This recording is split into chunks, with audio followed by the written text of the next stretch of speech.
Welcome to EPG Pathashala. My name is Dugirala Vasanta.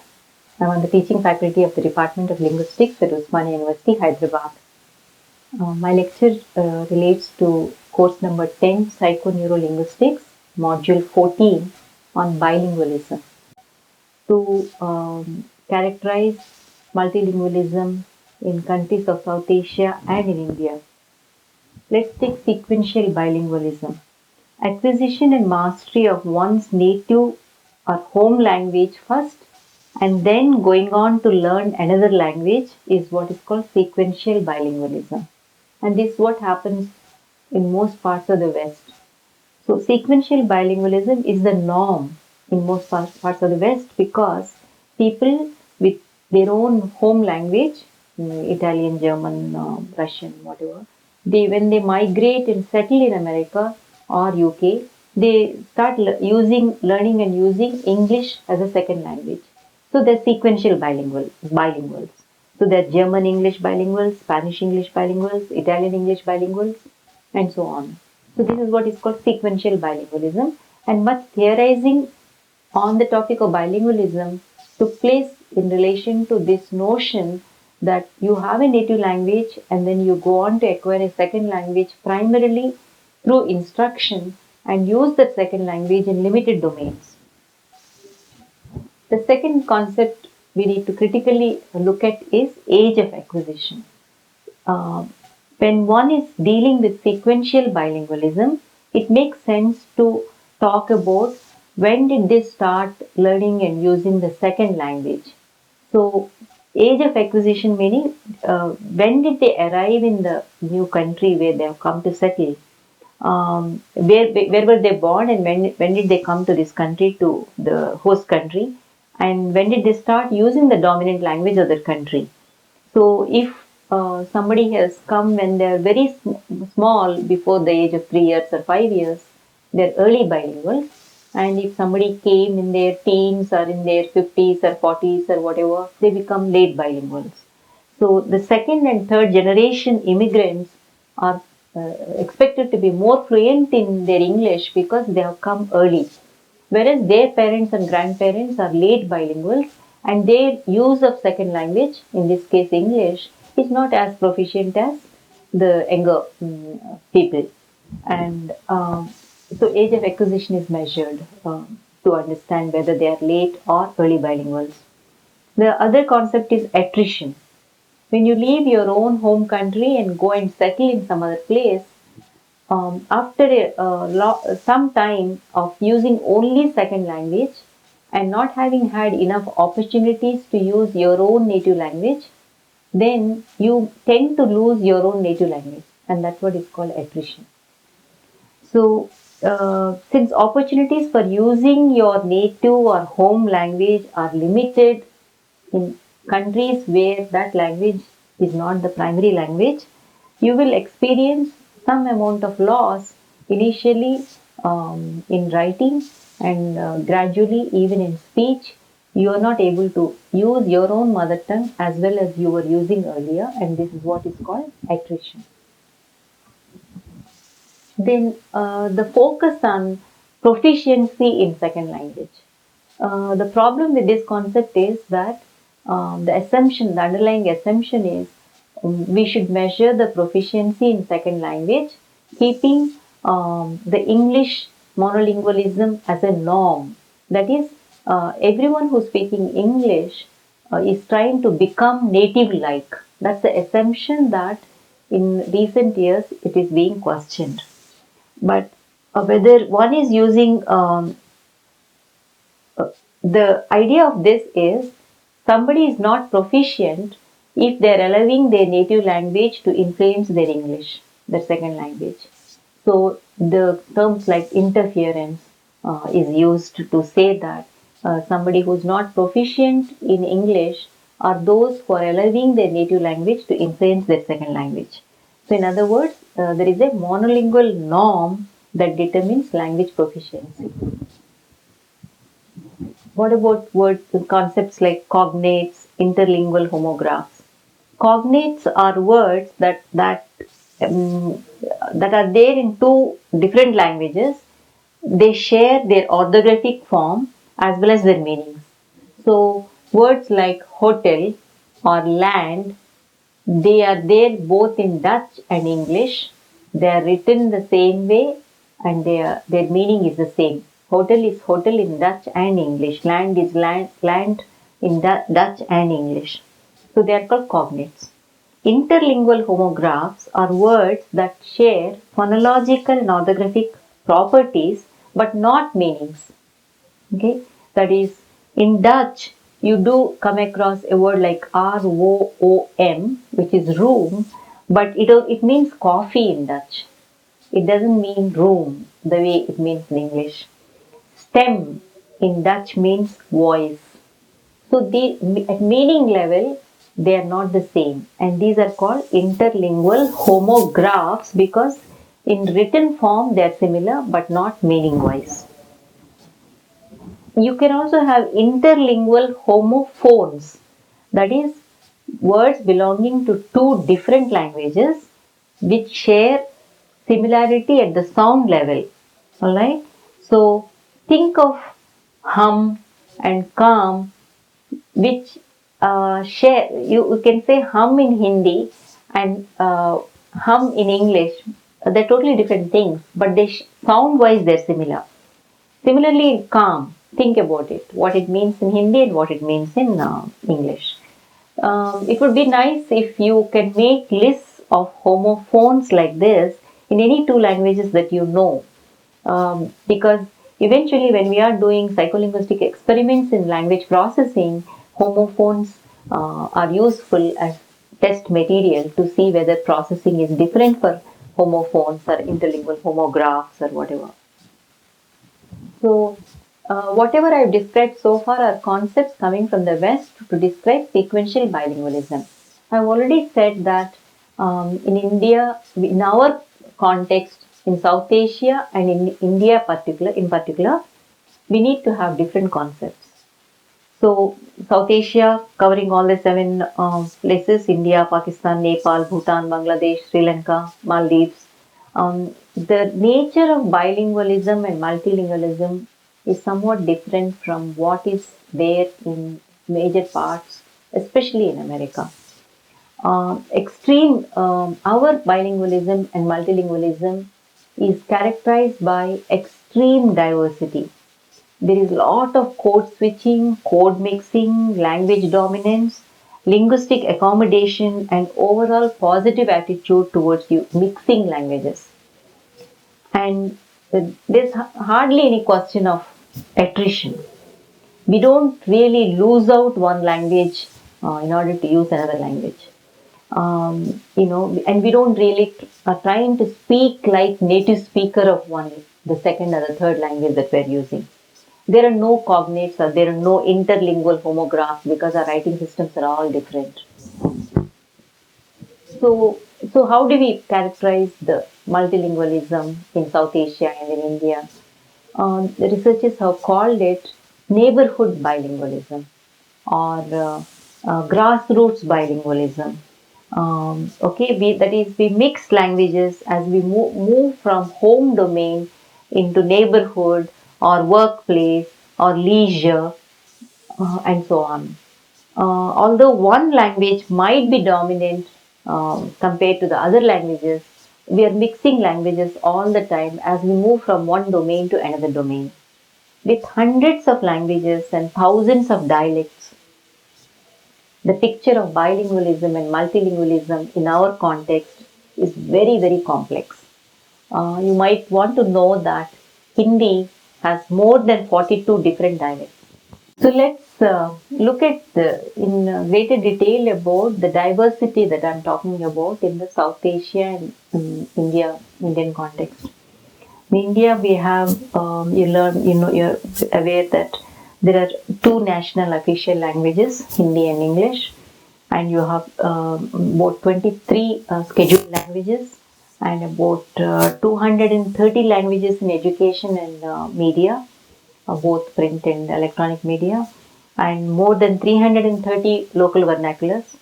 So you see in the e-text there is a pyramid, picture of a pyramid showing this diversity.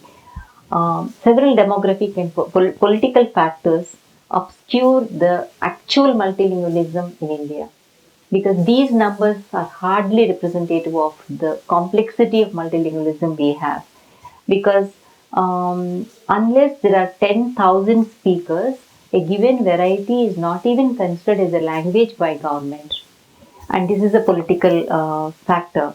Hundreds of tribal languages, because of this reason, are left out of policy making process, because some of those tribal languages may not have 10,000 speakers. What about the notion of speech community? For South Asians, researchers have argued in India that speech community is based on shared space rather than shared language. People in our communities are open to negotiating diverse languages in their everyday life. We move on a continuum of monolingualism at home and bilingualism or even trilingualism as we go out of the house to go to work or in the leisure spaces. We keep switching from language to language to language. So it is in this context that to characterize bi and multilingualism in the Indian context, we can borrow a concept called language mode. It is shown in a picture form on the screen. Keep looking at the picture. The language mode here, they're saying to your left side, leftmost side, you have monolingualism. Rightmost side, you have bilingualism. And language A is the strong language, your mother tongue or base language or your native language, which is activated in your mind and therefore represented as filled boxes A. Okay. On the opposite side, you have degrees of blue. The first one, language B, is not at all active when you are in monolingual mode. And when you are in the intermediate mode, that is, the other person also knows two languages, your mind, both your own native language as A as well as language B are somewhat active, but not fully active. That's why it's less blue. And when you come to the rightmost side, you see again B language is also active along with your A language. Let me explain it a little bit more. So basically, language mode corresponds to a state of activation in the bilingual, the state of activation of the languages that the bilingual speaker knows at any given time. So this state is controlled by variables such as whom is this person speaking to or listening to, who's the interlocutor, and what is the situation, what topic are they talking about. All these factors influence whether both languages are active in your mind, two or three languages are active in your mind, or you are thinking and only your native language is active in your mind. In order to explain this activation of the various languages in the mind, this idea is proposed. So language mixing does not take place in position 1 in the figure that you have just seen. It does not take place because only one language is active in your mind. You can't mix. The other person doesn't know language B. So you will only continue to speak in language A. So there is no language mixing in position 1. In position 2, that is the intermediate position, speaker is in kind of using, of course the dominant language is his or her own mother tongue, but he is also trying to mix a little bit of language B. Because the other person also knows language B and they both are, but it is limited knowledge and therefore they are not switching to language B completely. Therefore it is not completely activated. On the other hand, in position 3 of the figure, the speaker is in a totally bilingual mode where both language A and language B are active in his or her mind. And of course, B is slightly less activated than A because A is your mother tongue. But there is a lot of free code switching and code mixing between the speakers. And that is what is bilingualism. So if you look at it, bilingualism in this way, then what we need to understand is what do bi and multilingual speakers what is their competence, what is the multi-competence that they possess. When you know only one language, you just talk about competence in that language. But when you know two or three languages, what is this multi-competence? Vivian Cook, a well-known psycholinguist, has talked about this notion of multi-competence. And she says that it reflects knowledge of more than one language in the same mind. And one can test this multi-competence using online tests of language processing. And also, many psycholinguists argue that bilingualism is not a categorical concept. That is, you cannot classify people into bi or mono. It's not two-way distinction. There are degrees of bilingualism. So language acquisition. Now the next point is, okay, these are some of the concepts surrounding bi and multilingualism, both in the West as well as in the Indian context. Now moving on to the notion of what are the implications of this to understanding language acquisition. Now researchers have shown infants as young as 0 to 4 months are able to distinguish, discriminate speech sounds by looking at face and by listening to the speech spoken to them. They are able to distinguish native phoneme, the contrast pa from ba, if both are meaningful in their language. They know which sound can occur after which sound. It's called phonotactics. They have some knowledge of phonotactics. They are able to associate words with certain objects, word-object association. And then they slowly also learn phonological categories, can guide them to learn more and more related words. So, bilingual language acquisition process involving, let's say, t and d. So, the sound d, when you hear or when a Hindi speaker hears a word like doll, right? For a bilingual Hindi-English child, the sound da elicits two different percepts in the mind. Because in Hindi, there is a distinction between the and da. Da as in dal, lentil, versus da, dal, that is branch. In Hindi, you have to hear those sounds differently, da and da. Whereas for English, da is da, that's it, there is only one percept, right? For English children, when they hear doll, they hear just one percept, da, doll, that's it. They don't have da. So then, what are some of the factors which influence bilingual language acquisition? So in addition to native phonemes, we also have how often those phonetic tokens occur in a given language. So are dha and da, do they occur with equal frequency, or is one more frequent than the other one? In addition to frequency of occurrence of phonetic categories, certain contextual clues from the environment also influence language acquisition. Further, domain general abilities, that is general cognitive abilities like attention and memory also influence language acquisition.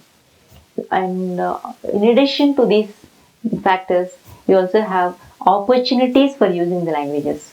Now, if a Telugu child or a Hindi child is growing up in American English environment, they are put in a daycare center and they spend most of the time with English children. They won't have as many opportunities to distinguish native phonetic categories. Their mind will tune to English sounds, English categories. So opportunities for learning and using languages also influence one's bilingualism, how proficient or not one is. So children, when it comes to word level, there are occasions when children take roots from one language and add inflections from another language. Okay, and of course, gradually they learn that the root belongs to English and the inflection is Hindi, and they should not mix the two. Code separation happens gradually. So, what kind of language processing research has taken place on bilinguals? The first requirement in conducting research on bilingual language processing is to figure out which of the two languages is dominant in the mind of this person, the participant. This is done using language use history questionnaires. You have to make them fill up a questionnaire by asking questions about when they started learning and using their various languages, how early in their life, and whether they learned those languages naturally in a playground or through instruction in a foreign language classroom, how they learned, and with whom they speak which language and which domain. So all these details must be obtained before you conduct an experiment on bilingual language processing involving adults. How Spanish L1 and English L2 participants process idioms. Processing idiomatic expressions are really not that easy. Literal language is much easier to process than idiomatic expressions. So, there is one very recent study that conducted this year, 2014, where they used English idiomatic expressions like, you will see it on the screen, a piece of cake, get off the ground, sweep under the carpet, red tape, night owl, rip off, put down. These expressions have both literal meaning as well as figurative meaning. Whether one can grasp figurative meaning depends upon when one has learned English. So, late bilingual, if one is a late bilingual, they might think of the literal meaning, but if one is an early bilingual, they have been exposed to English for a long time, they can access both literal as well as figurative meanings. So, there are ways of testing online comprehension of idioms. So, in this study, for instance, they used eye tracking methodology, and they used both early and late Spanish-English bilinguals, and they monitored their eye movements and duration of fixation were recorded while they were reading ambiguous English sentences containing idiomatic expressions. Results of this research reveal that literal meanings were activated faster in less proficient, that is, bilinguals. On the other hand, supportive context, if suppose the sentence gave some clues, it influences the eye movements also. So, English dominant bilinguals did not exhibit differences in accessing literal and figurative meanings. So, if they were early bilinguals, they were able to access both literal meaning and figurative meaning much faster. There were no major differences in the parameters that were measured using eye tracking. So, in other words, how do we understand language dominance? It is important to develop language use histories in relation to our languages, to see which language a person is using in majority of the domains in their day-to-day lives. In our context, it is not always clear to say what is one's first language or dominant language or mother tongue, and which is the second language, which is the third language. It's not very easy because many of us grow up learning 2 or 3 languages simultaneously. We are exposed to 2 or 3 languages at once. It's not that we are exposed to one language at home only and speak another language only when we leave the home. So, if we are able to differentiate bilinguals into proficient and less proficient groups, we can begin to conduct eye tracking studies of language processing in relation to Indian languages. So, that is one of the major challenges that cross-linguistic research has shown, that come up with tests to differentiate bi and multilinguals into proficient and less proficient users of those languages, and shown that come up with tests to differentiate bi and multilinguals into proficient and less proficient users of those languages, and conduct online experiments to see how fast they can grasp meanings. So, to conclude today's lecture, I have tried explaining some of the concepts which dominated the field of bilingualism based on English speaking countries. But I pointed out that in South Asian context, and in particular in the Indian context, some of those concepts are irrelevant or not adequate, and that we need to go beyond talking about L1 and L2 as though they can be separated easily, and we have to come up with steps of establishing dominance in our language. Thank you. Now, if you have any doubts, please consult the e-text and the additional readings provided in the content. Thank you.